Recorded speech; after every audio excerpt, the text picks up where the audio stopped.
अपनी बात भी रखेंगे और जिनको कुछ सवाल उन चीज़ों के ऊपर अगर करने होंगे तो वो एक सवाल को कोई रिपीट ना करे। जिसने भी जो सवाल पूछना है, एक सवाल जिसने पूछ लिया दूसरा ना पूछे, क्योंकि आपका भी समय बचता है और हमारा भी समय बचेगा। हम चाहेंगे कि जो आज की प्रेजेंट सिचुएशन है हमारे डिस्ट्रिक्ट रियासी में या ओवरऑल रियासत जम्मू कश्मीर के अंदर, उसके ऊपर हम आपके साथ चर्चा करें, जिसके ऊपर आपके साथ अभी मुखातब होंगे श्री जुगल जी। जय माता की आप सबको, खासकर आप जितने भी मीडिया से जुड़े मेरे यहाँ के रियासी डिस्ट्रिक्ट से सभी साथी, आपको हमने आनंद फानंद में जल्दी में तकलीफ़ दी क्योंकि आज हमारा था यहाँ, आपने देखा ट्रैक्टर ट्राली और लेबर का इशू था, उस पर मैं यहाँ आया था। तो फिर जब मैंने आपको देखा तो अलग अलग से आपने कुछ चीज़ें पूछनी थी। फिर हम सब ने ये सलाह की कि क्यों ना हम सबसे यहीं पे आपसे बातचीत करके जो इश्यूज इस वक्त कुछ अरसा से चले हैं, जैसे इन्होंने जिक्र किया सलालिया साहब ने, कुछ प्रेस कॉन्फ्रेंसें हुई, कुछ इश्यूज चल रहे हैं जो आपके जहन में भी हैं, जैसे आप पूछते रहते हैं। तो जो मेरे जहन में मैं बात करता हूँ उन पर, और जो आपके पास होंगी तो वो आप पूछ सकते हैं। मेरे साथ जहाँ बैठे, जैसे सलालिया साहब मेरे राइट साइड पे, उनके साथ हमारे बिशन जी, यहाँ पे हमारे म्यूनसिपलिटी के एक्स प्रेसिडेंट जश जी, यहाँ सुरेंद्र भगत जी भगत बरादरी के, मेरे पीछे बैठे हैं रतन सिंह जी सरपंच, कृष्ण सिंह जी सरपंच, देवराज भगत जी हमारे ब्लॉक प्रेसिडेंट जहाँ कांग्रेस के, उसके बाद जुगल जी हमारे पौनी के ब्लॉक प्रेसिडेंट, और सुधांशु दुबे जी जहाँ इनकी मदर जो कारपोरेटर हैं। जैसे मैं आप सबसे कहूँगा कि अभी 2-3 प्रेस कॉन्फ्रेंसें यहाँ पे हुई, पार्टी जो हमारे यहाँ इस वक्त जो सेंटर में हुकूमत है, सेंटर में सरकार है, उनके प्रेसिडेंट भी थे डिस्ट्रिक्ट के, एक्स एमएलएज भी थे, यहाँ डिस्ट्रिक्ट के चेयरमैन भी बैठे थे, और कटरा में भी कुछ प्रेस कॉन्फ्रेंसें हुई। आप लोगों में से ही प्रेस कॉन्फ्रेंसें आपने ली, आप ही मीडिया वाले थे, और यहाँ पे भी रियासी में भी एक आधी प्रेस कॉन्फ्रेंस हुई। यहाँ तक कटरा में जो कुछ इश्यूज उठे थे, एक तो सबसे पहले जो प्रेस कॉन्फ्रेंस हुई तो वहाँ जो जिक्र हुआ, मैं उस पर मैं भी सहमत हूँ कि पहली दफ़ा 26 जनवरी के दिन माता वैष्णो देवी की जो झांकी वहाँ पर दिखाई गई, और हमें भी इसमें खुशी महसूस हुई कि वैष्णो माता की वहाँ झांकी दिखी। और मैं जहाँ तक समझता हूँ कि प्राइम मिनिस्टर की हम प्रशंसा भी करते हैं उस बात के लिए, और ये प्राइम मिनिस्टर जो हैं वो देश के प्राइम मिनिस्टर हैं, बेशक बीजेपी पार्टी से हो तो हम सबके प्राइम मिनिस्टर हैं। उस स्टेप में मैं प्रशंसा भी करता हूँ। और यहाँ एक जिक्र हुआ उसमें कि 70 साल से वहाँ कोई ऐसी झांकी नहीं निकली थी जो माता रानी की निकली। उस बात का मैं थोड़ा सा आपको बताना चाहता हूँ कि जिस वक्त ये जो झांकी निकली है, अभी रिसेंटली एक इशू हुआ, 12 कैजुअल्टी हुई वहाँ वैष्णो देवी भवन पे इस साल, ये 70 साल में पहले नहीं हुई थी। और जब ये झांकी निकाली है तो मैं समझता हूँ कि ये एक माता रानी की तरफ से प्रेरणा थी उनको, क्योंकि 3 बजे रात को जब ये इंसिडेंट हुआ, 2 बजे, तो 3 बजे प्राइम मिनिस्टर का फ़ोन एलजी साहब को आया था, जो मैंने सुनने में मुझे पता चला। और एलजी साहब उस वक्त वहाँ थे, क्या नाम है इसका, जो साउथ में मंदिर है एक इसका अपना तृप्ति बालाजी का, वो वहाँ थे, दर्शन करके बाहर निकले तो उनको भी पता उस वक्त लगा, यहाँ से श्राइन बोर्ड से टेलीफोन किया कि ऐसा इंसिडेंट हुआ है। और उसके बाद प्राइम मिनिस्टर से जब बात हुई तो प्राइम मिनिस्टर ने कहा कि जो भी पॉसिबल हो सकता है उसमें से हेल्प करें। और मैं इसलिए ये बात को टच कर रहा हूँ कि उन्होंने प्रेरणा माता रानी ने उस वक्त इस किस्म की दी थी कि उनके दिल में भी ये बात थी कि ये गलत हो गया है, ये कभी आज तक ऐसा इंसिडेंट, ऐसा बड़ा इंसिडेंट नहीं हुआ था। और उस प्रेरणा से, उस की वजह से श्राइन बोर्ड और गवर्नर ने, श्राइन बोर्ड जो इसके चेयरमैन है एलजी साहब, उसके गवर्नर और प्राइम मिनिस्टर ने, या जैसे भी है ये झांकी निकली है, एक तो मैं उसके वेलकम करता हूँ, लेकिन ये उस वजह से, क्योंकि 8 साल उस इंसिडेंट को जोड़ते हुए 8 साल से, तो वैसे भी मैं देखता हूँ कि दूसरा टेन्योर है प्राइम मिनिस्टर का, तो 7-8 साल में कभी ये झांकी नहीं निकली। लेकिन हम फिर कहते हैं देर आए दुरुस्त आए, और माता रानी जी की जो प्रेरणा मिली है तो उसके मुताबिक मैं भी इसमें सहमत हूँ। मैं भी कहता हूँ कि चलो माता रानी हम सब की है, यहाँ पर हम इस माता रानी के चरणों में हम बसे हैं, तो वो अच्छी बात है। दूसरी बात वहाँ उस प्रेस कॉन्फ्रेंस में हुई कि यहाँ पैकेज आए हैं, 2-3 पैकेज आए हैं। एक प्रसाद का पैकेज का, उसका तो मुझे इतना ज़्यादा डेप्थ पे नहीं जाऊँगा, लेकिन जो इस वक्त जो ग्राउंड पे डीपीआर और जिसके काम शुरू हुए हैं, वो हाईवे एक्सप्रेस की बात की, जो वैष्णो देवी से, सारी दिल्ली से कटरा वैष्णो देवी के लिए जो एक्सप्रेस हाईवे आया है, उसका उन्होंने बड़ी प्रशंसा की। हालांकि मैं जहां तक समझता हूं कि जब हम लोग भी हमारी भी सेंटर में सरकार थी, हम लोग सेंटर की प्रशंसा तो करते थे, लेकिन हम अपनी भी काबिलियत बताते थे कि हम क्या कर रहे हैं। लेकिन जहां तक सेंटर का उस प्रोजेक्ट की मैं बात करूंगा, आज वो प्रोजेक्ट जो बना है 40,000 करोड़ का प्रोजेक्ट, जिसका मैंने भी देखा कि 40,000 करोड़ का प्रोजेक्ट बना है, वो दिल्ली से वैष्णो देवी कटरा तक बना है। उसकी प्रशंसा इस हिसाब से की कि एक बहुत बड़ा एक इसमें से एक अच्छा मैसेज जाएगा। इसमें नो डाउट कि मैसेज अच्छा मैसेज है, लेकिन इसमें समझने वाली बात यह है कि आज जो सेंटर की सरकार है वो जो भी काम कर रही है वो बिजनेस एंगल से कर रही है।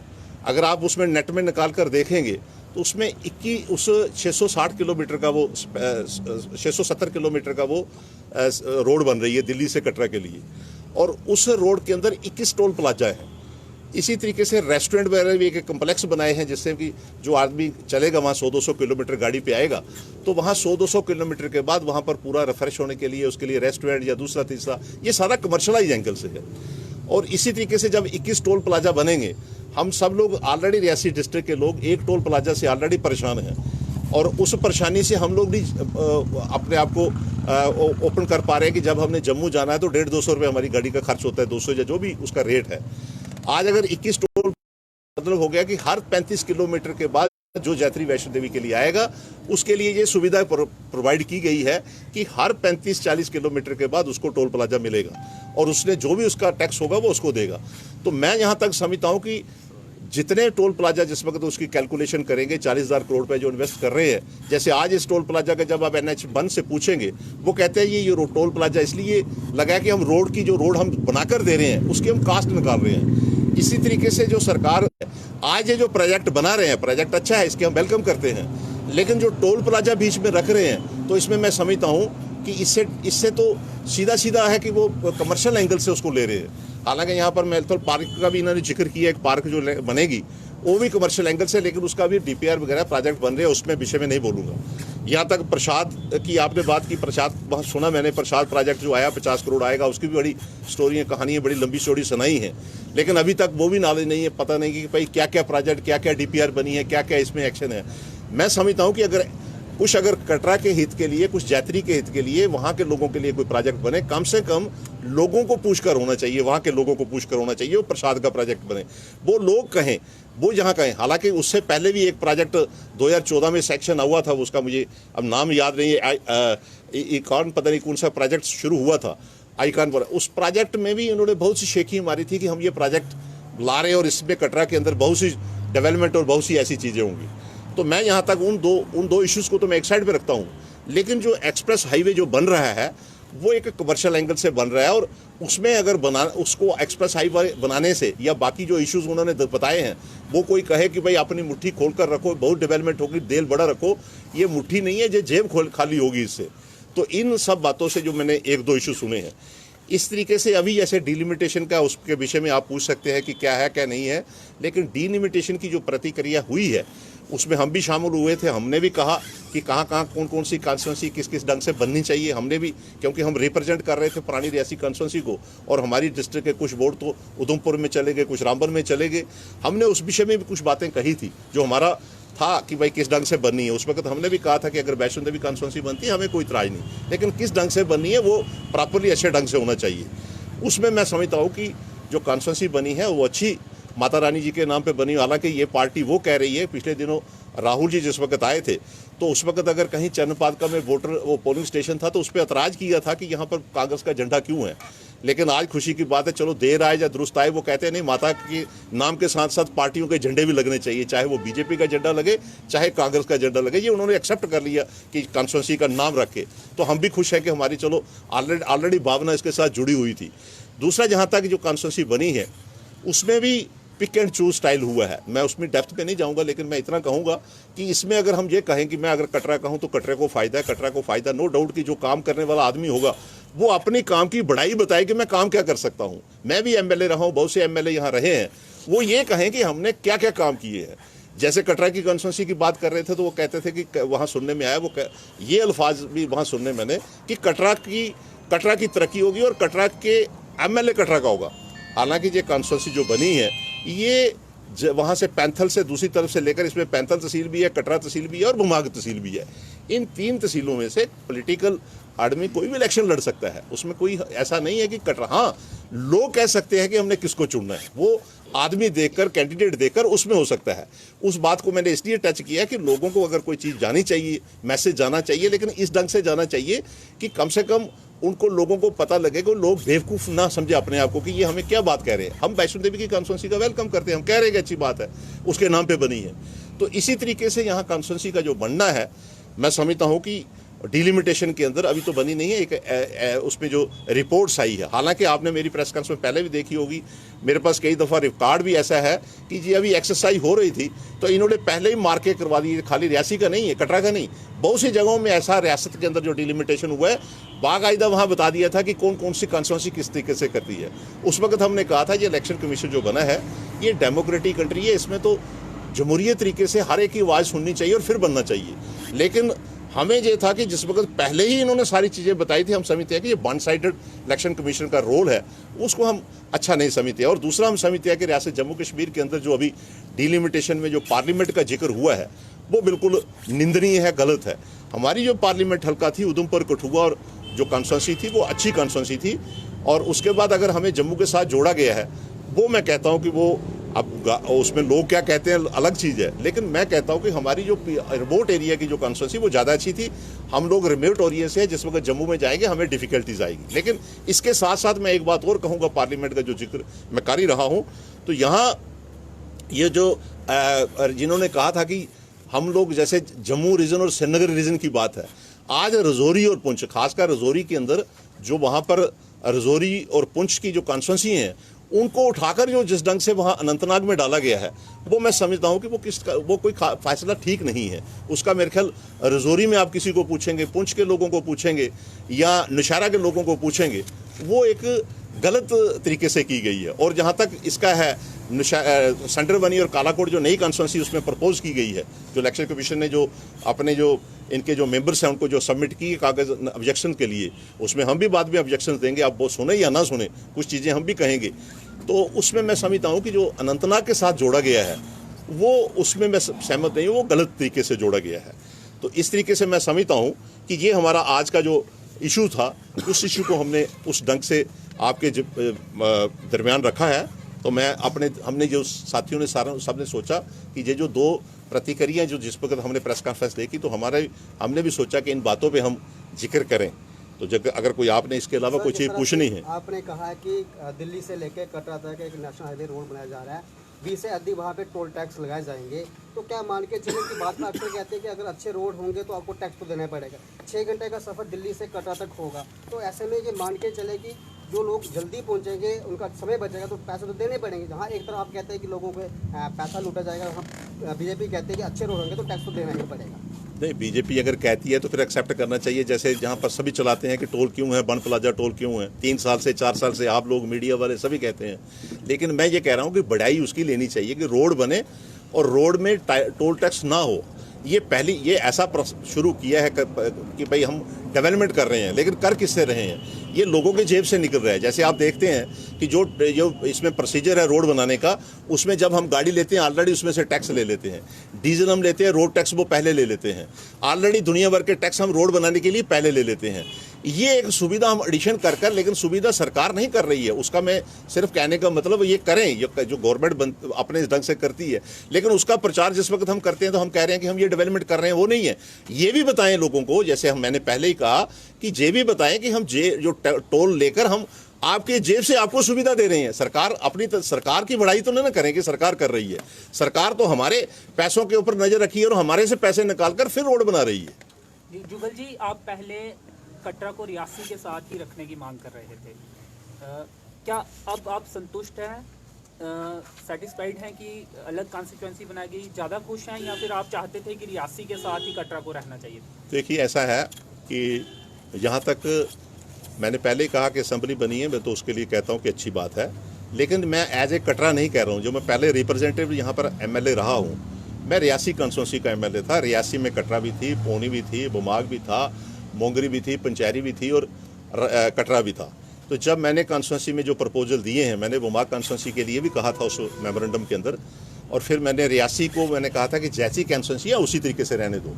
अब जैसे कटरा की बात चलती थी तो मैं कटरा की बात वहाँ लिखित रूप में भी मैंने कहा था कि अगर कटरा की कॉन्स्टिट्यूंसी रियासी को जोड़कर बन सकती है तो ठीक है। मेरा जो मानना था वोटर से कॉन्स्टिट्यूंसी बनेगी, कटरा की खाली कटरा टाउन की कॉन्स्टिट्यूंसी नहीं है। जब हम खुद ही कहते हैं कि जैसे इन्होंने इलाका घुमा कर डाला है तो कटरा कहाँ और भुमाक कहाँ पे है। अब जैसे कभी कोई एमएलए अगर कटरा का बन जाता है, जैसे मैं हूँ कटरा का, तो मैं अगर ये कहूँगा कटरा का नहीं बनेगा तो फिर तो मुझे लोग पूछेंगे। कटरा का बनता है तो भुमाक का जो आदमी आएगा वो कटरा में यहाँ पे ढूंढता हुआ फिरेगा, वो रियासी से क्रॉस कर जाएगा। दूसरा, अगर भुमाक का बनता है तो कटरे वाले ने रियासी वहां से जाना पड़ेगा। आप नाखुश हैं? मैं नाखुश की बात नहीं कर रहा हूँ ये कर, लेकिन उसको जो प्रोजेक्ट किया जा रहा है वो गलत तरीके से। जैसे वहाँ प्रोजेक्शन हुई कि यहाँ पर कुछ उन्होंने कहा मीडिया के द्वारा कि यहाँ पे जो भुमाक वाले हैं उनकी बड़ाई, उनको बहुत कुछ मिल जाएगा। क्या कुछ मिल जाएगा कि वो लेबर का काम यहाँ पर पालकी का काम करते हैं, घोड़े का काम करते हैं, उनकी छोटी छोटी दुकानें हैं, रेडी वाले हैं, टक वाले हैं, 20-25 हज़ार आदमी काम करता है। वो आज नहीं काम कर रहा है। जब से मैं और बाकी वाले जो पॉलिटिक्स कर रहे हैं, जो ये बात कहते हैं, वो 30 साल से कर रहे हैं। अगर मुझे कोई पूछे तो मैं कह सकता हूं कि मैंने घोड़े के नंबर बनाए हैं, मैं कह सकता हूं कि मैंने पालकी वाले के नंबर बनाए हैं, मैं कह सकता हूं ये काम किए हैं, लेकिन वो ये कह रहे हैं कि यही सुविधा, लेकिन वो आदमी तो फिर भी लेवरी करेगा। इसलिए जहां तक मैं समझता हूं कि मैं तो पूरी डिलिमिटेशन को विरोध कर रहा हूं कि गलत है। उसमें जहां तक कटरा की कॉन्स्टिट्यूंसी बनती है तो बननी थी, कटरा में भी बननी है, रियासी में भी बननी है। उसमें विरोध करना या ना करना मेरा तो मैटर ही नहीं करता। आप खुश हैं या ना खुश हैं? एक सिंपल सा सवाल है, नई कॉन्स्टिट्यूएंसी कटरा बनने नहीं, पर नई कॉन्स्टिट्यूंसी अगर बनी है कटरा की तो मैं वेलकम करता हूं उसमें अगर बनेगी। दूसरा जो पोर्शन इसमें जो डाला गया है, आप अगर देखें अंशे जी, उसको ऐसे लगता है कि जैसे इलेक्शन कमीशन का रोल कम था तो यहाँ पॉलिटिकल पार्टी जो प्रोसेस पहले से शुरू कर रही है उसने जो पॉइंट लिख कर दिया उसी ढंग से बन रही है। अब रियासी, जैसे इन्होंने कहा था कि एडमिनिस्ट्रेटिव यूनिट तहसील लेवल पे होंगे, जैसे मान लो रियासी कटरा तहसील, कटरा तहसील और भुमाक तहसील, लेकिन रियासी तहसील से भी कुछ पंचायतें दो उठाई गई जो चाइस लेवल है। तो उसका मैं समझता हूँ कि जो उसके डिजाइनिंग एरिया है उस तरीके से उसको भी बनाना चाहिए। लेकिन वो जब इलेक्शन कमीशन के पास जब हमें ऑब्जेक्शन के लिए पूछेंगे हम कहेंगे। लेकिन मैं इस बात को कह रहा हूँ कि जो अभी प्रोजेक्ट इस वक्त जो अपने जो उनको मेंबर्स हैं उनको जो कॉपी सबमिट हुई है उसका मैं समझता हूँ कि जो मैं इसलिए कह रहा हूँ कि ये सारे इश्यूज का हम विरोध कर रहे हैं कि डिलिमिटेशन जो कर रहा है ये डिलिमिटेशन बीजेपी कमीशन बनकर ना करे, वो डिलिमिटेशन तरीके से करे। अभी जो ड्राफ्ट रिपोर्ट है वो अगर फाइनल रिपोर्ट भी बनती है और आपकी पार्टी आपको उतारती है तो किस असेंबली कॉन्स्टिट्यूएंसी से आप लड़ना बेटर समझेंगे? रियासी से लड़ेंगे या कटरा से लड़ेंगे? ये तो पार्टी डिसीजन लेगी अपने ढंग से। आपकी क्या इच्छा है? मेरी इच्छा होगी जो लोग कहेंगे, चाहे वो इधर कहें चाहे उधर कहें। आपकी अपनी क्या इच्छा है कि मेरी लेफ्ट बाजू में मेरी एक राइट भी है। अब मैं कैसे कहूँ कि लेफ्ट काट दो या राइट काट दो, अभी तक मैं खुद ही डिसीजन नहीं ले पा रहा हूँ। जैसे मेरी आप बात दूसरे लोगों से और मेरे समझने में मैंने सिंपल सा कहा कि मैं रिप्रेजेंटेटिव रहा हूँ, उसकी वजह से मैंने पौनी में भी काम किए हैं, रियासी में भी काम किए हैं, भुमाक में भी काम किए हैं, उस दूसरे भुमाक में भी काम किए हैं। अब लोगों का प्रेशर जो होगा, लोग इस वक्त मुझे यहाँ वाले भी ढूंढ रहे हैं, पार्ले भुमाक वाले भी ढूंढ रहे हैं, कटरा वाले तो अपने घर के हैं वहाँ भी ऑलरेडी ढूंढ रहे हैं। तो इस ढंग से फैसला करना है, इतनी जल्दी अभी कुछ कह नहीं सकते। लेकिन अब वक्तन बेवक्तन लोगों के बीच में जाएंगे, जो लोग कहेंगे, जहाँ कहेंगे तो वहाँ सेवा करेंगे, लड़ेंगे तो भी, ना लड़ेंगे तो भी करेंगे। जो नई कॉन्स्टिट्यूंसी बनाई गई है श्री माता वैष्णो देवी असेंबली, अगर इसमें भुमाक के तहसील का मुद्दा और बारीदारों का मुद्दा आपको लगता है मेन रोल प्ले करने वाला है एमएलए बनाने के लिए? देखिए, पॉलिटिकल एंगल से अगर देखें तो अक्सर जिस वक्त कोई इशू आता है तो वो इलेक्शन के टाइम पे आता है। अब इलेक्शन के टाइम पे बहुत से लोग कहेंगे जैसे बारीदारों का इशू को हम सॉर्ट आउट कर देंगे, वो तो प्राइम मिनिस्टर ने कहा। अब इन्होंने क्या करना, वो प्राइम मिनिस्टर की जब आज प्रेरणा आई है तो फटक से उन्होंने माता रानी की वहाँ पर झांकी निकाली है और प्रेरणा आई है उस वजह से। आज जहाँ तक मैं समझता हूँ कि प्राइम मिनिस्टर ने अगर 7 साल पहले, अब अगर आज जहाँ बीजेपी वाले या कोई दूसरा कहेगा कि हमने इस इशू की बात करेंगे, ये चल पड़ती है, लेकिन जो इशू था, इशू प्राइम मिनिस्टर ने एक किस्म का आज से 6 साल पहले, ये दूसरी दफ़ा MP बने, प्राइम मिनिस्टर बने हैं। पहली आज से 7-8 साल पहले वो कह चुके थे, लेकिन जब इनके लोगों से पूछते हैं तो वो अपनी आनंद फानन में कहते हैं जी इनकी कोऑर्डिनेशन नहीं है, वो इकट्ठे नहीं है। तो चलो एनी हो, वो एक लंबा प्रोसेस आ जाता है। लेकिन मैं समझता हूँ कि इशू तो है, इशू वो भी है। दूसरा आपने जो कहा तहसील का, तो तहसील बनी हुई है, ब्लॉक बने हुए हैं, BDC की इलेक्शन हुई, BDC के मेंबर बने हैं, DDC के मेंबर बने हैं ब्लॉक के। तो मेरे ख्याल अगर आज भी अगर वो तहसील वहाँ ऊपर नहीं पहुँचा रहे हैं, अब ना जाने उनके दिल में क्या है, वो तो अब उनके हाथ में है कि कब ले जानी है। वो तो सुबह ही ले जा सकते हैं, उनके लिए तो कोई ऐसी मनाही नहीं है। अब नहीं ले रहे हैं तो हम क्या कर सकते हैं, लेकिन अगर हमें मौका मिलेगा 5 मिनट के लिए अगर हम मौका हमें मिलेगा तो जब हम रिप्रेजेंटेटिव बनेंगे तो हम उसी दिन जिस दिन बनेंगे दूसरे दिन उठा लेंगे, ले जाएंगे बुमाग में तहसील और ब्लॉक, क्योंकि हमने और भी डिपार्टमेंट खोलने हैं वहाँ पे, खाली तहसील ब्लॉक कभी कंप्लीट नहीं हुई है। जो वैष्णो देवी में अभी रिसेंटली इंसिडेंट हुआ 31 दिसंबर रात को, उसकी रिपोर्ट अभी तक नहीं आई है, जो इंक्वायरी बिठाई गई थी, तो कटरा के लोग भी नहीं बोल रहे हैं उसमें। अब तो श्रद्धालुओं को सब कुछ मानते हैं आप लोग। देखिए ऐसा है कि उस दिन भी जैसे जिक्र हुआ था, इंसिडेंट तो सडनली हुआ, कोई उसमें कोई वो नहीं था। हमने उस वक्त भी आपके मीडिया के द्वारा कहा था कि इसकी भी जुडिशियल इंक्वायरी होनी चाहिए, और हमें भी ये लगता था, क्योंकि इस वक्त जब हम कोई बात उठाते हैं तो हम सोचते हैं कि कोई जिसमें सेंटीमेंट्स जुड़े हों, तो हम समझते हैं कि हमसे ज़्यादा सेंटीमेंट्स बीजेपी वालों के जुड़ते हैं। जिस वक्त वहाँ पर बीजेपी के रिप्रेजेंटेटिव ने बड़े खुलकर कह दिया था कि महाराज इसका जुडिशरी, ये डीसी को भी FIR लगनी चाहिए, SP को भी FIR लगनी चाहिए, श्राइन बोर्ड के भी ऊपर FIR लगनी चाहिए, हमने उस वक्त सोचा कि चलो जी अच्छा हुआ है, तो हमने भी पहले ही कह दिया था कि जुडिशरी इंक्वायरी होनी चाहिए। अब जिनकी सरकार है, जिन्होंने सब कुछ करना है, दूसरे दिन उन्होंने ही कह दिया और आप ही के द्वारा आप ही को जवाब दिया। उन्होंने कहा कि यहाँ तक हम गए हैं, हम जो भी कमीशन मुकर हुआ हम उसी में सेटिस्फाइड, हम बहुत बातें उनको कह कर आए हैं। इशू वहाँ था कि भाई इंसिडेंट कैसे हुआ, उन्होंने डेवलपमेंट की बात भी कर ली, उन्होंने हाईवे भी की बात कर दी, उन्होंने और भी बहुत सी बातें कर दी। बेसिकली वो कन्फ्यूजन सा क्रिएट करते हैं। जहाँ तक आपने कहा इंसिडेंट की इंक्वायरी की बात है, इंक्वायरी तो होनी चाहिए, वो इंसिडेंट तो बड़ा मेजर इंसिडेंट था, उसको किसी तरीके से भी छुपाना नहीं चाहिए। लेकिन जहाँ मैं पहले भी कहता था, आज भी कह रहा हूँ कि वो इंक्वायरी इनिशिएटिव जो कर रही थी वो ऑलरेडी चेयरमैन इसके LG साहब चेयरमैन है, तो LG की इंक्वायरी जो है वो कमिश्नर सेक्रेटरी कैसे करेगा। अब यहाँ तक फिर खुद ही उन्होंने जो उन्होंने पहले जोर शोर कही थी, उसके बाद उन्होंने खुद ही कह दिया माता रानी जो करेगी, वो तो सबको मंजूर होता है उस बात के लिए। लेकिन मैं ये कहूँगा कि कम से कम उसकी जो इंक्वायरी हो भी चुकी है, अब तो हम पहले चलाते थे, अब वो कहते हैं जो हुई है उसको टेबल पे रखें। पूर्व विधायक बलदेव राज शर्मा जी काफ़ी कॉन्फिडेंट थे कि श्री माता वैष्णो देवी के नाम की सीट बनेगी, काफ़ी विश्वास था उन्हें और वैसा ही हुआ है। उस पर कोई टिप्पणी करना चाहेंगे कि पहले से इतने कॉन्फिडेंट? नहीं, जहाँ तक उन्होंने जब आवाज़ उठाई थी तो उन्होंने हमसे भी कहा था, हमारे लोग भी उनके साथ बैठे हुए थे, वो भी कहा था। लेकिन मैं इसमें शेयर नहीं बांटता हूँ, कॉन्स्टिट्यूंसी बनी है, मैं कहता हूँ कि शेयर हम उन्हीं को देते हैं, 5 मिनट के लिए हमारे भी लोग ये उन्हीं को देते हैं। क्योंकि मैंने पहले कहा कि मैं अगर रिप्रेजेंटेटिव था पूरी तहसील जो रियासी असम्बली पुरानी का था, अब मेरा दिल नहीं मानता था कि मैं कहीं पे डिवाइड करने के लिए बात कहूँ। लेकिन हमारे साथी उनके साथ जुड़े हुए थे, वो आपको मीडिया रिकॉर्डेड में आप पूछ सकते हैं, देख सकते हैं। अभी रवि नाग जी जहाँ नहीं है वो भी थे उस जो हमारे कारपोरेटर थे। लेकिन यहाँ कॉन्फिडेंस की बात तो बात की आ गई। अब एक रियासी कटरा को छोड़िए, रियासी वाले कॉन्फिडेंस से अरनास वाले की भाई रियासी और अरनास इस ढंग से बनेगी। आप रामबन में चले जाइए, रामबन वालों को जो वहाँ की जो बीजेपी है वो ये कहती थी कि हमने संगलदान से 2 पटवारें उठाकर रामबन में लगानी है, ब्लॉक में 8 पटवारें हैं, 6 पटवारें बनाल में जा रही हैं, 2 हम रामबन में लाएंगे। गूल में 8 पटवारें होंगी अगर एग्जाम्पल के तौर पर, तो वो 6 वहाँ जाएंगी और 2 पटवारें यहाँ पे आएंगी। ये ऑलरेडी जो खाका बना था, ये कोई एक आदमी का, बलदेव जी का, किसी और का नहीं था, ये पूरी बीजेपी ने बनाया हुआ था। लेकिन अफसोस है मुझे, सिर्फ फिर मैं कहूँगा कि रजौरी के अंदर जो हिंदू है, जहाँ 47 में कत्लोगार्थ भी हुआ था, मैं कई दफ़ा देखा हूँ, चौथ चौक में लगा हुआ है, 570 वहाँ पर लोगों को कत्लोगार्थ हुआ था उस वक्त जब लिस्ट देखते हैं। लेकिन जब इन्होंने उन लोगों को जो 10% की पॉपुलेशन को वहाँ पर डाला है, मुझे ये समझ नहीं आती कि ये मापदंड जो है 2 किस्म का क्यों। वहाँ रजौरी वालों को और नशारों वालों को सीधा डाल दिया वहाँ अनंतनाग के ऊपर। आप ही बताएं कि अनंतनाग उनका पार्लियामेंट में जाना क्या ठीक है? तो इसलिए ये जम्मू पार्लियामेंट सीट के साथ रियासी डिस्ट्रिक्ट की तीनों सीटों को जोड़ा गया है, उसके पक्ष में है या उसके भी खिलाफ?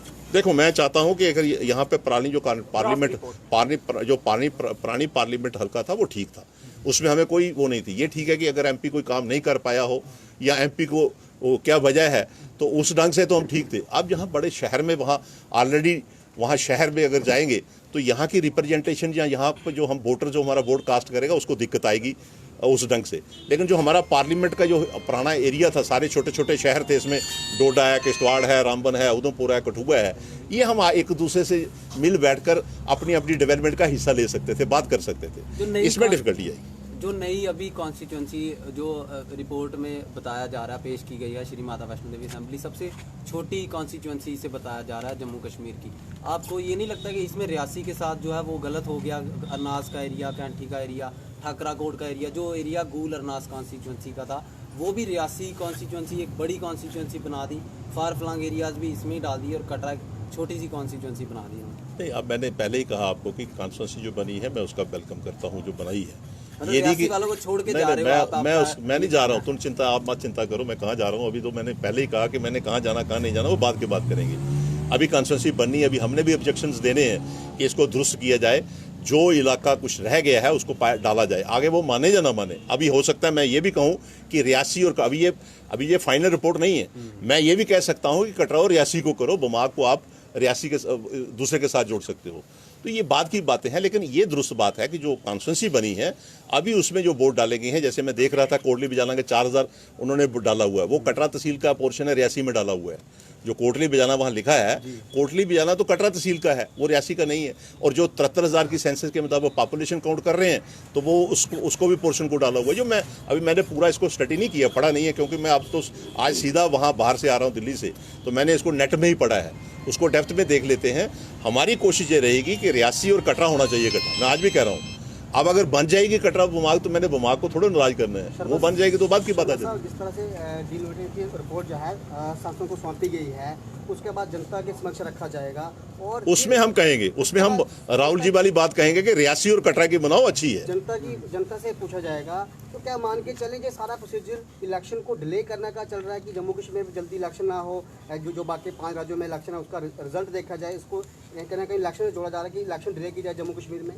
देखिए, ऐसा है, बिल्कुल ठीक कहा आपने कि अभी जो हमारी इलेक्शन यहाँ हुई थी, अब मैं कहता 2014 में इलेक्शन जो पिछले हुई है, उसके बाद 2014 के बाद पार्लियामेंट की 2 इलेक्शनें हो चुकी हैं, 14 में भी हुई, 19 में भी हुई। और हमारे वाली उसी इलेक्शन में जब इन्होंने सरकार भी चलाई, सरकार भी की है, और उसके बाद जो दूसरा गवर्नर रूल का, अभी गवर्नर रूल का जो पीरियड एलजी का जो स्टेट बनने के बाद फिर ड्यूटी बने, गवर्नर स्टेट में बना, फिर उसके बाद ड्यूटी कन्वर्ट हुई। आज की डेट में 4 साल से 3 साल से या जो भी आप कैलकुलेट करें, जो भी 8 साल में जो हमें हो गए 14 के बाद, आज इस कॉन्स्टिट्यूंसी को बिल्कुल इस हमारे जो डेमोक्रेटिक राइट हैं उन सबको क्रश किया हुआ है। आज हम चाहते हैं कि आप जल्दी, ये कोई इतना लंबा प्रोसेस था नहीं, इन्होंने बनाया हुआ है। अभी भी जो रिपोर्ट आई है, जैसे हम जिसको डिस्कस कर रहे हैं, अभी फाइनल नहीं है, अभी इन्होंने ऑब्जेक्शन के लिए उनसे पूछा है, फिर हमसे पूछेंगे, और हम आज कहें कि ये कॉन्स्टिट्यूंसी बन गई, वो कॉन्स्टिट्यूंसी बन गई, और ना कहता हूं तो आप मीडिया वाले दूसरों को कहते हैं जुगल जी ने तो इनकार कर दिया है, तो इसलिए वो दूसरे दिन वो भी चिपक पड़ते हैं, ये बनेगी भाई बनेगी, हम समझते हैं कि उन्होंने बनानी है। तो हम यहाँ तक मैं समझता हूँ कि अभी हमें शक है कि हो सकता है इलेक्शन हो भी या ना, जो आपने कहा है इलेक्शन की कोई अभी वो उनकी परिक्रमा ऐसी, उसका ऐसा कोई उनका नहीं है कि वो इलेक्शन अभी जल्दी करवाएंगे, अभी कोई गारंटी नहीं है उनकी इलेक्शन कैसे। अचानक रियासी में प्रदर्शन में शामिल हुए, सड़क पर भी उतरे, तो क्या कहीं ये संकेत तो नहीं आप रियासी से इलेक्शन लड़ने जा रहे हैं और उसी की तैयारी आज से आपकी शुरू हो रही है? अभी हमने चाबियाँ किसी को नहीं दी है, अभी हम रियासी में भी हैं, पौनी में भी हैं, कटरा में भी हैं, उस बमाग में भी हैं, पार्ले बमाग में भी हैं, हम सब लोगों के बीच में जाएंगे। जैसे अचानक आ गए, तो मैं आपको बताऊं उसकी वजह ये थी कि मैं 5-8-10 दिन से वहाँ इलेक्शन कैंपेन में गया हुआ था, अपने कोई दोस्त लड़ रहे थे वहाँ। मुझे टेलीफोनिकली जब इनका ये इंसिडेंट हुआ तो वो कहने लगे, और कुछ लोग पहले भी जैसे कोविड की वजह से, जैसे आप हम गाँव में 2-2 3-3 ट्रैक्टर बेचारों ने रखे हुए, मैंने जगदम फैसला किया कि मुझे एक आदमी ने रोकर बताया, कहता है कि मैंने पिछली दफ़ा भी बड़ी मुश्किल से कुछ फलानी चीज़ बेचकर तो इसकी किस्त बैंक में जमा करवाई थी। आज जब हो गया तो मेरे पास यही एक साधन है, 2 ट्रैक्टर। मैं अपने बच्चों को भी पढ़ाता हूँ, बच्चों की फीसें भी देता हूँ, इससे घर का खर्चा भी चलाता हूँ, और बैंक की किस्त भी देता हूँ। और अगर ये ऐसा हुआ, अगर 15-20 दिन, महीना 2 महीना, तो मैं सुसाइड टाइप, उसने लफ्ज़ बोले, मैं वो बता नहीं सकता जो कहा, और रोया वो, और उसने अपनी टेलीफोन उठाया तो अपनी मिस्री को दे दिया, वो भी रोने लगी।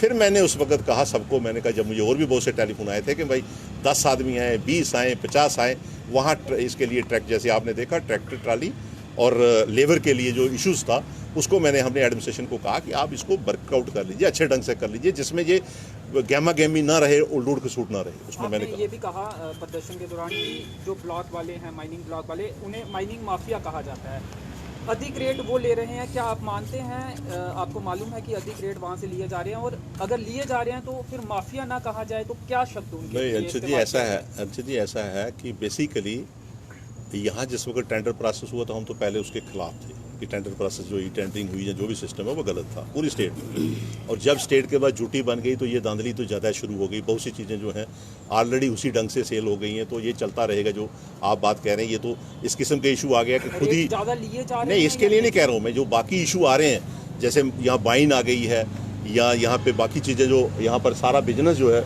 ये बाहर जा रहा है उस ढंग से।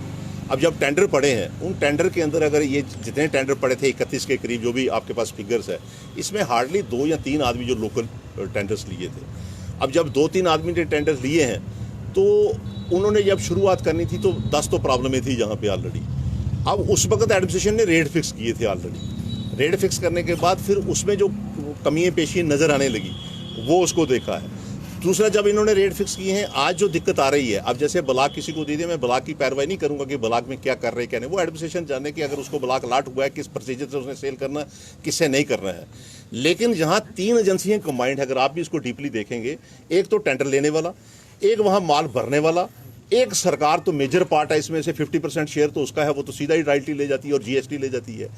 दूसरा, उसमें जिस वक्त लेबर का पार्ट भी है, लेबर को कोई सुन नहीं रहा है, ट्रक और टिपर वाले भी हैं। अब जैसे वहाँ कोई टिपर वाला कोई जाता है माल लेने के लिए, मैंने देखा अभी जैसे किसी ने कहा कि हम वहाँ आपको जो आपने रेट फिक्स किया हम देने के लिए तैयार है, वहाँ रेत उठाओ आप।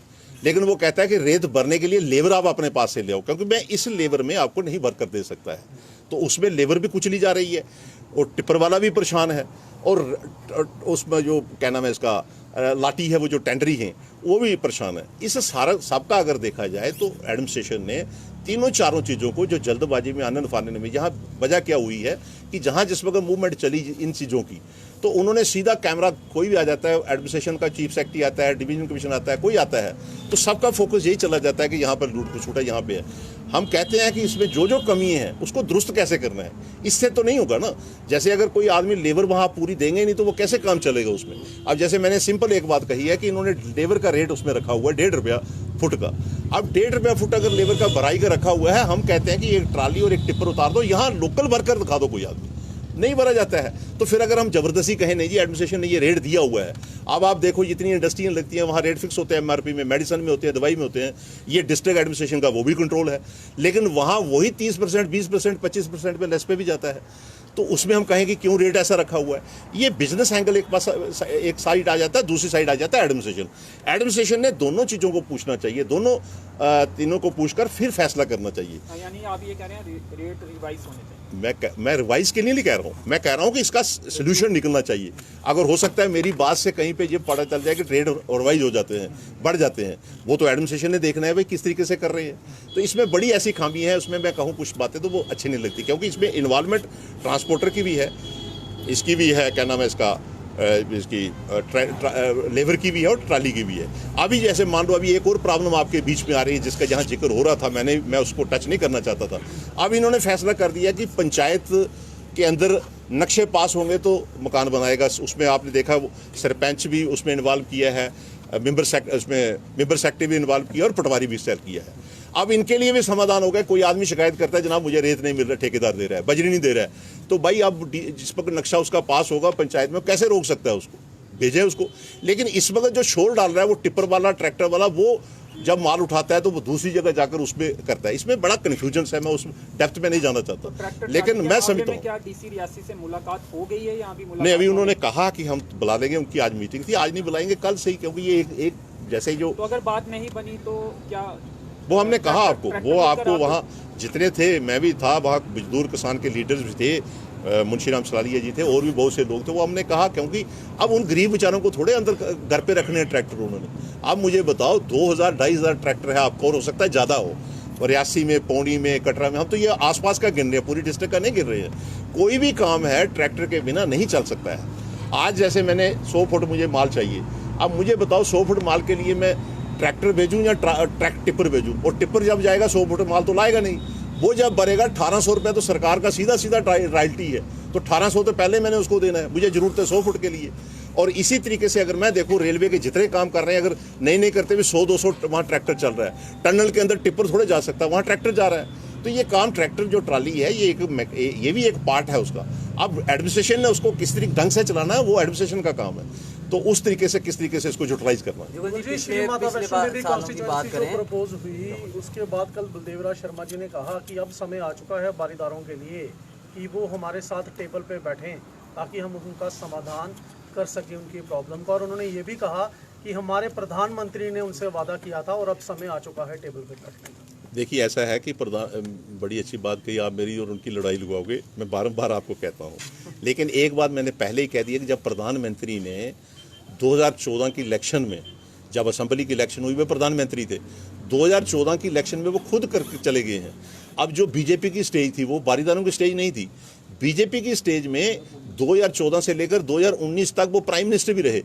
उस वक्त की बीजेपी ने क्यों नहीं वहां कहा जाकर, आज की डेट में 2019 के बाद आज जब इलेक्शन आती है तो फिर उसको कहते हैं कि पहले तो मानते नहीं है प्राइम मिनिस्टर ने कहा, फिर कहते हैं बारीदार एक नहीं है, फिर कहते हैं कि अब जो आप टेबल पे इकट्ठे हो जाओ तो आप करेंगे। क्योंकि अब जैसे जैसे इलेक्शन, अभी मैं आपके द्वारा फिर कहूंगा कि अभी जल्दी नहीं है, इलेक्शन जल्दी होने वाली नहीं है और जे इलेक्शन तक कुछ ना कुछ ऐसे ढंग से पकड़ते जाएंगे। जब प्राइम मिनिस्टर ने खुद कहा तो क्यों जरूरत पड़ी, ये मेमोरेंडम ले जाएं उसके पास प्राइम मिनिस्टर को कहें, जब एक रात में एक एक्ट चेंज हो जाता है तो इन्होंने एक्ट में यही शामिल करना है ना कि ये परसेंटेज दे दी, जैसे हिमाचल के अंदर परसेंटेज है यहाँ से परसेंटेज दे दो। मैं खुद कह रहा हूँ, मैं कहूँगा कि जब प्राइम मिनिस्टर एक्ट को अमेंडमेंट कर ऐसे नहीं, एक्ट को अमेंडमेंट कर 10% 20% दे दूंगा, मैं इलेक्शन नहीं लड़ूंगा। तो आप ये कहेंगे कि बारीदारों को बीजेपी ने इससे ऊपर और क्या कह दिया, वोट बैंक ही समझा है? जब मैंने मेरी सुनिए हिमांशु जी, इससे ऊपर मैं क्या कहूँ। मैं ये कह रहा हूँ कि एक्ट की अमेंडमेंट करके 10% जो हिमाचल के अंदर या 20% है वो बारीदारों को दे दें, मैं कहूँगा मैं इलेक्शन नहीं लड़ूंगा वहाँ पे, मैं दूसरी जगह लड़ूंगा। रियासी के कुछ प्रोजेक्ट्स की बात करते हैं, जैसे हर बार कहा जाता है, कई सालों से सुन रहे हैं कि हमने कॉलेजेस दिए, स्कूल्स दिए, ये दिए, लेकिन ग्राउंड रियलिटी आज भी यही है कि प्रपोजल के बाद फाउंडेशन स्टोन भी उसमें शिलान्यास भी कर दिया जाता है, लेकिन बिल्डिंग कहीं नज़र नहीं आती है। तो आप अपोजिशन के लीडर हैं, लोग आपकी तरफ देख रहे हैं, ये जो प्रोजेक्ट्स हैं जिनका हर प्रेस कॉन्फ्रेंस में नाम लिया जाता है लेकिन वो टेंजिबल नहीं है, इनटेंजिबल हैं, दिख नहीं रहे, अब आप क्या कहेंगे, ये किस तरह की हिमांशु जी जो 2002 से 2008 तक में रहा, जो प्रोजेक्ट हमने सैंक्शन किए, जो हमने कहा नहीं होगा तो आप चलिए डीसी के दफ्तर दिखा देता हूँ, जो सबसे बड़ा जो प्रोजेक्ट हमने बनाया है, और जहाँ टूरिज्म के सेक्टर में, चाहे रोड के सेक्टर में, सड़क हम कहते थे और दूसरे दिन काम शुरू करवा देते थे किसी न किसी ढंग से। आज मैं खुद ही कह रहा था कि जैसे उन्होंने कुछ आप पिछली प्रेस कॉन्फ्रेंस में वही लोग कहते हैं कि हम ये कर रहे हैं वो कर रहे हैं, अब मैं उनको गिनूंगा तो वो अच्छा नहीं लगेगा, क्योंकि मेरा आज वो मकसद नहीं था। उन्हीं इश्यूज़ के ऊपर मेरी प्रेस कॉन्फ्रेंस थी कि अगर उन्होंने प्रसाद के लिए कहा, उससे पहले भी एक प्रोजेक्ट सैंक्शन हुआ है, अब उसको ये बढ़ चढ़ कर कह रहे हैं नहीं आप चिंता नहीं करो, ये उससे भी बड़ा प्रोजेक्ट आ रहा है। भाई पहले वाला तुमने दिया नहीं। मैं आपको बताऊं, जब मैं इलेक्शन हारा तो वहाँ बक्कल में जिस वक्त एमएलए साहब जीत कर गए, वहाँ 3-3.5 करोड़ रुपये अनाउंस कर दिया उन्होंने। मुझे मेरे वर्कर कहते हैं कि आप देखा नहीं ये एमएलए कैसे, मैंने कहा जब ग्राउंड पे नजर आएगा फिर बताना, क्योंकि मैंने बातों में, हर आदमी कहता है लेकिन प्रैक्टिकली करना चाहिए। बातों में तो जितनी वहाँ बातें आपके द्वारा सुनते हैं तो प्रैक्टिकली ऐसा लोगों को मोहित किया जाता है। अब जैसे कॉन्स्टिट्यूंसी की बात की कि कटरा इसलिए बनाई है कि बमाग वालों को बहुत फायदा हो जाएगा कटरा में, जो लेबर काम करने वाले, साथ में कहा पालकी वाले को भी फायदा होगा। पालकी वालों की पालकी वो एमएलए ने थोड़े उठानी है, वो पालकी वाले ने उठानी है। आज 10 साल के अंदर जहां वो घोड़े वाला, पिट्ठू वाला, पालकी वाला, बताओ किसने वहां पर उनको कोई ऐसी सुविधा दी है? किसी ने नहीं दी, कोई ऐसी चीज बनी है। इसलिए मैं उनकी बातों में जाऊंगा तो बड़ा लंबा हो जाएगा। मुझे आप पूछ सकते हैं जो हमने कहा था वो हमने किया, किसी जगह पे भी ले जाओ, चाहे वो बमाग में ले जाओ, रियासी में ले जाओ, पौनी में ले जाओ, निशानियाँ देखना चाहते हैं शिवघोड़ी ले जाओ, धनसर ले जाओ, सियाड़ बाबा ले जाओ, डीसी ऑफिस ले चलो, टूरिज्म डाक बंगला ले चलो, जितना मैं गिनकर बताऊंगा शायद आप भी लिस्ट नहीं बना पाओगे। टूरिज्म की बात की तो टूरिज्म के रिलेटेड एक सवाल, रियासी एक टूरिज्म की तरफ से देखा जाए तो टूरिज्म का हब है, लेकिन प्रशासन और सरकार की तरफ से इस तरफ ध्यान नहीं दिया जा रहा। बात करें सियाड़ बाबा की, पिछले 2 साल पहले उससे एक इंसिडेंट हुआ था, आज तक वो पैसा का पैसा ही पड़ा है, क्योंकि वो दोबारा उसको खोला नहीं गया, ना उसकी रिपेयरिंग की गई और ना ही उस पर ध्यान दिया गया। और भी कई सारे इलाके हैं उस पर भी ध्यान नहीं दे रहे प्रशासन और सरकार, इस पर क्या? देखिए, मीडिया जो होता है कि इन सब चीज़ों को हाईलाइट करने के लिए और अच्छे ढंग से प्रोजेक्ट करने के लिए होता है। जैसे मैंने कहा आपको कि 2002 से लेकर 2008 में, पहले उससे पहले जहाँ टूरिज्म का कोई ऐसा निशानी नहीं थी रियासी के अंदर, वहाँ हमने टूरिज्म डाक बंगला बनाया। वो अगर संभाल कर कोई दूसरा मेरे बाद, अब मैंने तो रखना नहीं था, मैं 2 दफ़ा एमएलए बना, मेरे बाद कोई और बन गई एमएलए, उन्होंने उसकी मेंटेनेंस या उसकी सफाई या उसको नहीं रख पाए तो वो उनकी गलती है। अब धनसर को मैंने वहाँ पर सड़क रास्ता नहीं था, मैंने सड़क टूरिज्म की पहुँचाई थी, पहली दफ़ा टूरिज्म का पैसा रोड पर लगवाया था, नीचे पहुँचाई थी। अब सियाड़ बाबा की आप बात कर रहे हैं, सियाड़ बाबा जिस वक्त मैंने खुद भी नहीं देखा था एमएलए बना मैं जिस वक्त, तो जब मैं एमएलए बना तो मुझे वहाँ ले गए, जब वहाँ उस तलवाड़ा के ऊपर गया तो मैंने सियाड़ बाबा वाटरफॉल देखा, मैं खुद हैरान हो गया। मेरे टूरिज्म डायरेक्टर को जब मैंने लाया, वो कहता है ये कहाँ छुपा हुआ था, वहाँ उसके नॉलेज में नहीं था। अब जब हमने उस वक्त किया, वहाँ टाइलें टूइलें, ये सारा प्रोजेक्ट उसी टाइम का चल रहा है। अब उसके बाद अगर ये नहीं उसका ख्याल रख सकें, अब तो झूठी है, लेकिन उससे पहले जो 2 MLA रहे वहाँ बढ़ोतरी नहीं की। इसी तरीके से शिवखोड़ी का कॉन्स्टिट्यूशन बनाना, अगर आपको डेप्थ में जाएंगे कभी वो टॉपिक लगाना मैंने किस ढंग से बनाया है, किस तरीके से मैंने लड़ाई लड़ी है। और चीफ मिनिस्टर जब गुलाम नबी आज़ाद साहब आए उनसे मैंने जो एक्ट पास करवाया था, नहीं तो जो वो कॉन्स्टिट्यूशन बोर्ड बन नहीं सकता था, उसमें बड़ी दिक्कतें थी। वहाँ पर तो वहाँ बहुत से साधु संत आ गए थे कि ये जगह हमारी है, बड़ी लड़ाई हुई थी उसमें, रास्ता नहीं था। जब मैं बना, जब मैं जाते थे, आप भी सब लोग जाते थे वहाँ, आप लंगर भी लगाते थे, वहाँ पगडंडी थी। 2002 से MLA बनने के बाद 2004 के बाद मैंने उसको प्रोजेक्ट को बनाया। अब उसके बाद नया डेस्टिनेशन इनको भी बनाना चाहिए, टूरिज्म की पोटेंशियल है। अभी मुझे सबसे ज़्यादा खुशी इस बात की है कि डिप्टी कमिश्नर जो आपके यहाँ पे हैं, इन्होंने काफ़ी इनिशिएटिव लिया इन इलाकों में। आपके मीडिया वालों ने आपने बड़ा लिया, जैसे कई दफ़ा मैं राउंड से हंसता हूँ कि आप क्यों कैसे ऊपर इलाके में चले गए हो। अब जैसे पिछले दिनों में आपसे भी कहूँगा कि हम भी इनिशिएटिव लेंगे, DC मैं आपके द्वारा भी DC को कहूँगा कि हम क्यों ना वैष्णो देवी की माता की परिक्रमा को शुरू करें। वो हमने ऑलरेडी ये बर्फ शरफ और कोविड की वजह से रह गया था, वो हम बहुत जल्द करेंगे। वैष्णो माता में बस स्टैंड पे आदमी वहाँ माथा टेके, यात्री जो बाहर के हैं, हमें टूरिस्ट क्या है डेस्टिनेशन तभी डेवलप हो सकता है, जैसे मेरा फोकस था कि कटरा या रियासी में या रियासी के ट्रैक पे बिजनेस तभी बढ़ सकता है जब हम कटरा के 1 करोड़ यात्री में से 10-20 लाख दाएं बाएं ले जाए। उसमें से 20 लाख हमने वैष्णो देवी का जो शिवखोड़ी में पहुंचा दिया। आज पूरा ट्रैक में ये, अगर कोई आप कहेंगे टूरिज्म नहीं है, टूरिज्म शुरू हो गया है। उसको हमने कैसे कैसे कैश करना, वो अपना जो विजनर और इसमें अपने आइडियाज़ होने चाहिए। आप मीडिया वाले अच्छे हैं, आपने तो अब क्रिएट कर दिया, आप पूछना कर दिया, तो अब सारे एडमिनिस्ट्रेशन भी उस तरफ डाइवर्ट हो चुकी है। उसका एक हिस्सा मैं आपको भी कहूँगा कि उसमें आप भी मुझे थोड़ी सपोर्ट करें, हम भी करेंगे। वैष्णो देवी की परिक्रमा इसलिए कि हमारे शास्त्र में कहते हैं कि कोई भी अगर आपने तीर्थ करना हो, कहीं आपने शादी है तभी परिक्रमा है, पूजा करनी हो तब भी परिक्रमा है। ये आप अगर बाकी रिलीजियस जगह चले जाएं, 32 कोस की परिक्रमा हमारे शास्त्र में है। वहाँ का वो क्या नाम है उसका, मथुरा में उसमें परिक्रमा है उसकी गोवर्धन पर्वत की। इसी तरीके से हमारे शास्त्र में, हिंदू शास्त्र में परिक्रमा मस्ट है। अगर हमने यात्रियों से, ट्रैवल एजेंट से, मैंने पूना में जाकर प्रेस कॉन्फ्रेंस की, मीडिया किया, श्राइन बोर्ड के टूरिज्म के उसमें पंफलेट छपाए और टूरिज्म को कंसेप्ट उनको एक्सेप्ट किया, वो एक्सेप्ट कर चुके हैं। अब हमने इसको शुरू करना था, कोविड की वजह से रह गए। आप लोगों से भी कहूँगा कि हम डिस्ट्रिक्ट एडमिनिस्ट्रेशन ने भी बहुत सी चीज़ें कर रहे हैं, उसमें इसको भी शामिल करेंगे। वहाँ से रोड मैप, इंफ्रास्ट्रक्चर बनाने की जरूरत पड़ेगी या फिर थोड़े समय में ही ये किया जा सकता है? नहीं, इसमें 2 चीज़ें हैं। एक तो हम शुरू कर सकते हैं, इंफ्रास्ट्रक्चर की जरूरत पड़ेगी। जैसे हम वैष्णो बस स्टैंड से हम एक यात्री को कहते हैं कि आप माथा टेको और चलो आप सुबह 6 बजे रियासी में आ जाएगा। रियासी में जहाँ भी कोई भी अच्छी जगह होगी वो भी देख पाएगा। जैसे आपने जितने भी रियासी में आपके द्वारा भी डेवलप हो रही हैं चीज़ें, जैसे ये किला है या कुछ और चीज़ें हैं, महादेव है जहाँ पे, यहाँ से यात्री चला जाएगा टोट में। टोट से हमारी ट्राई थी, अभी सड़क बन रही है जंगल गली की तरफ। वहाँ का जो स्पैन है वो 16 किलोमीटर के करीब स्पैन पड़ता है हमारा पैदल वाला।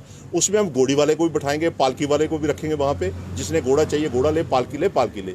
वहाँ गांव वालों को हमने तैयार कर लिया है। सुखाल घाटी वाले कहते हैं कि हमारे 50 कमरे 100 कमरे हम आपको दे देंगे जो यात्री जहाँ पर आकर रुक सकता है। उसके बाद वो जंगल गली चले जाएगा तो दूसरे दिन जंगल गली उसको ले सकती है, एक नाइट स्टे कर सकते हैं। अगर किसी यात्री ने, जैसे अभी मैंने चलाना मन बनाया हमने चलाने के लिए, आपका सहयोग होगा, आपकी सपोर्ट होगी, हम जल्द शुरू करवाएंगे। उसमें हमने ये शुरू किया है, पहला टूर जो लगेगा ट्रैवल एजेंट्स होंगे, कुछ ट्रैवल एजेंट्स बाहर के आ जाएंगे, 2-4 पहले भी था प्रोग्राम, कोविड की वजह से रह गए। आप मीडिया वाले भी चलेंगे, पैदल वाला टूर पकड़ना होगा, पैदल वाला भी ये कर लेंगे। दूसरा हम गाड़ी से भी जा सकते हैं कि अब गाड़ी जो टच हो चुकी है पूरी परिक्रमा देकर कर सकते हैं। मैं आपको फिर बताना चाहता हूँ कि जैसे मैंने इलेक्शन 96 में हारी तो मैं उल्टा, मैं कभी बमा गया नहीं था, इतना मेरी वाकफियत नहीं थी और सड़कें नहीं थी, सारा रोड, कहीं रोड नहीं थी।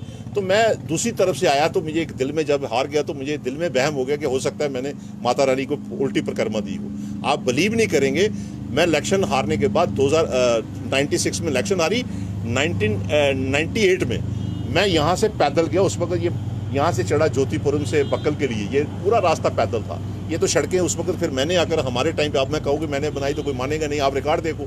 फिर हम यहाँ से पैदल गए, मैं बाया बक्कल से मैं चला गया सुजनदार से चला गया, मैं साड़ी से चला गया, मैं लाली से चढ़ा गया, मैं लड्डा से जंगल गली, फिर नीचे उतरा, माता को मत्था टेका, मेरे से कोई गलती होगी तो माफ़ी दे दो। ये मैंने कहा, मैं आपको प्रैक्टिकली मैं बताना नहीं चाहता था। आज मेरा भी इसलिए मन था कि एक परिक्रमा, एक हमारा डेस्टिनेशन बन जाएगा, एक टूरिस्ट पॉइंट बन जाएगा। इस तरीके से जो पहले विधायक रहे दो, उनका ये फर्ज बनता था कि जो चीज़ मैंने छोड़ी हुई है उसको आगे बढ़ाना चाहिए था। बोर्ड तो हर कोई मानता है, हो सकता है मैं इलेक्शन लड़ूं या ना लड़ूं, कोई और लड़े, बोर्ड तो मांगता है, लेकिन उसका विजन और उसका काम करने का भी सोच होनी चाहिए। एक आखिरी सवाल है, सियासत की बात कर लेते हैं। पिछले कुछ सालों में बीजेपी ने अपने आप को बहुत स्ट्रांग कर लिया, रियलिटी यही है। पंच, सरपंच, BDC, DDC उन्होंने अपने बनाए हैं, वो काम गिनाने पे आते हैं तो कहते हैं IIT बना रहे हैं, एम्स बना रहे हैं, एक्सप्रेस हाईवेज बना रहे हैं, लोगों के पक्के मकान बन रहे हैं, गरीबों को राशन मिल रहा है। तो कांग्रेस के पास क्या है और जुगल किशोर जी के पास क्या है बताने के लिए? यहाँ तक गरीबों को राशन मिलता था वो पहले भी स्कीमें, सारी स्कीमें पहले की चल रही है। ठीक है। यहाँ तक इन्होंने कहा IIT बनी है, जहाँ एम्स बना है, जहाँ दूसरी चीज़ें बनी हैं। कुछ चीज़ें अगर आप गिनेंगे तो हम बताएंगे कि पहले भी बनी है। अब इनकी ड्यूटी बनती थी 7-8 साल में, जैसे जैसे पॉपुलेशन बढ़ रही है इन चीज़ों की ज़रूरत थी। अब मैं आप ही के द्वारा बीजेपी वालों को पूछिए आप उनसे कि जो हॉस्पिटल दिए थे उस वक्त आज़ाद साहब ने यहाँ पर मेडिकल कॉलेज दिए थे, उसमें कैंसर हॉस्पिटल एक दिया था उधमपुर रियासी को, वो कहाँ चला गया? इनको वो लिस्ट में अगर मुझे ऑर्डर चाहिए होगा मैं आपको कॉपी दे दूंगा। वो वहाँ जहाँ जिस वक्त 5 हर डिस्ट्रिक्ट में मेडिकल कॉलेज दिए, जैसे नई डिस्ट्रिक्टें बनी थी उनको कंबाइंड कर उनको दूसरी चीज़ दे दी। आज कैंसर के पेशेंट ज़्यादा हैं हमारे, हर कहते हैं कि जो मेडिकली रिपोर्ट है उसके मतलब 5 आदमी के बाद एक कैंसर का पेशेंट है।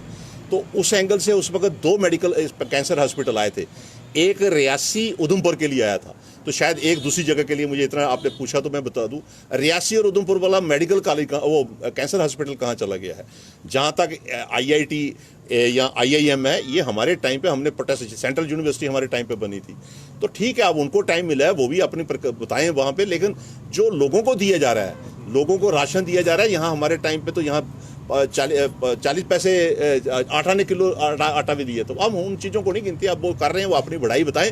लेकिन हम सबसे पहले चाहते हैं कि जो रियासी डिस्ट्रिक्ट है यहाँ उनकी उपलब्धियां बताएं कि आपने हमारी जो बिल्डिंगें बनी हैं, हमारे जो इंफ्रास्ट्रक्चर बना हुआ है, चाहे वो टूरिस्ट डेस्टिनेशन हो चाहे दूसरा हो, इसको संभाल कर क्यों नहीं रखा होगा? सर एक सवाल मेडिकल के हवाले से है कि रियासी के हॉस्पिटल में अभी तक ब्लड बैंक शुरू नहीं हुआ है, किसकी लापरवाही मानते हैं? आप भी मिनिस्टर रह चुके हैं और अभी हॉस्पिटल में देखा जाए तो CT स्कैन, मैं तो 2008 में तक था यार, मेरे पे थोड़ा सा रहम करो, थोड़ा सा करो। अब मैं बताऊं आपको कि रियासी में हम लोगों की एक जो पॉलिटिकल सोच में, फिर आपसे मैंने आज भी कहा, अब अच्छी चीज सुनिए, अब मैं बताता हूँ आपको, अब मैं आपको बताता हूँ कि हम लोगों की जो पॉलिटिकल लोग हैं छोटी सोच वाले हो गए। अभी जो इस वक्त जो इशू चल रहा है ना, ये माइंड चेंज हुआ है, छोटी सोच से हो रहा है, बड़ापन नहीं है हमें। इसी तरीके से मैं आपसे कहूँगा कि हमने चाइल्ड हॉस्पिटल जहाँ मांगा, सैंक्शन हो गया, सब कुछ हो गया, हम ही लोग उसमें अड़चन डालते थे, नहीं मिले। शहर के लोगों ने मुझे कहा, हालांकि मैं MLC जब बना, शहर के लोगों ने कहा, और फिर हमने मुफ्ती साहब को कहा, विधायक वहाँ बैठे थे, उसको भी कहा तुम भी बोलो। लेकिन जब सैंक्शन हुआ इनकी एफर्ट से, जो हमारी यहाँ सिटी का फोरम बना है, जिसमें मेरे ख्याल डॉक्टर साहब हैं, उसमें प्रेसिडेंट हैं, जब बाकी साथी, हाँ उसमें बना, उन्होंने एफर्ट्स की, आज तक उनकी एफर्ट्स को नहीं पूरा होने दे रहे हैं। तो मैं यहाँ तक कहता हूँ ब्लड बैंक तो आ चुका है, जहाँ पे उस पर हम कहेंगे डिस्ट्रिक्ट एडमिनिस्ट्रेशन के जो भी इस पे जो रहेगी मशीनरी वगैरह या जो भी स्टाफ का है तो उसको पूरा करें। इस बार इलेक्शन में आपके क्या मुद्दे रहेंगे? अभी ये बाद में बताएंगे, अभी इलेक्शन होगी तो बताएंगे, आप चिंता नहीं करिए। नहीं, अभी ये जो इलेक्शन की तैयारी, अभी जो इलेक्शन की जो तैयारी हम बताएंगे आपको, ये आप बताएंगे कॉन्स्टिट्यूंसी सेपरेट हो गई, किस कॉन्स्टिट्यूंसी में क्या है, डिस्ट्रिक्ट में क्या चाहिए, ये हम करेंगे, स्टेट में क्या चाहिए, स्टेट लेवल पे हम बताएंगे क्या क्या है। अभी साफ नहीं है कि आप किस विधानसभा क्षेत्र से लड़ेंगे, अगर यही ड्राफ्ट रिपोर्ट, फाइनल रिपोर्ट, ये लोग जो कहेंगे, जिस तरफ कहेंगे। अभी कितना क्या यहाँ मेरा यहाँ भी रिश्ता है, मेरे 2 रिश्ते हैं यहाँ पे, यहाँ मेरे 2 रिश्ते, एक वोटर का रिश्ता है, एक मेरा ससुराल है। लेकिन राजनीति में ये भी देखा जाता है कि जो आपके साथ होंगे वो भी ये चाहते होंगे कि ये लीडर हटेगा तो हमें मौका मिलेगा। हाँ ठीक है, जो काम करने वाला है, हटने से ऐसा नहीं है जैसे मैं और सलाली साहब बैठे हैं तो कोई कहेगा हमें धक्का देकर उठाओ, वो नहीं हो सकता है। वो अपनी पोटेंशियल दिखाएंगे ना, वो भी अपना कुछ करें। जैसे हम बने हैं, कोई ऐसे आसान नहीं बने। जैसे मैंने आपको कहा कि मैं 96 में इलेक्शन हारने के बाद मैं इन पहाड़ों पे घूमा, वो परिक्रमा की, जो भी मैंने आपको बात बताई, हमने ग्राउंड पे वर्क किया है, ये खाली भाषण नहीं दिया है, प्रैक्टिकली किया है। आज भी आपने देखा, मैं जब बैठा, में और कोई नहीं है जिसने ग्राउंड पे वर्क किया। नहीं, अब आपकी नज़रों में जो है तो सामने आ जाएंगे। अभी हम क्यों किसी को, हम एक को कहेंगे तो दूसरा भी नाराज हो जाएगा। बहुत से हैं, बहुत से अच्छे लड़के हैं हमारे पास, ऐसा नहीं है। आप भी ढूंढे, हमारी भी नजरें रहती हैं। शुक्रिया, धन्यवाद सर।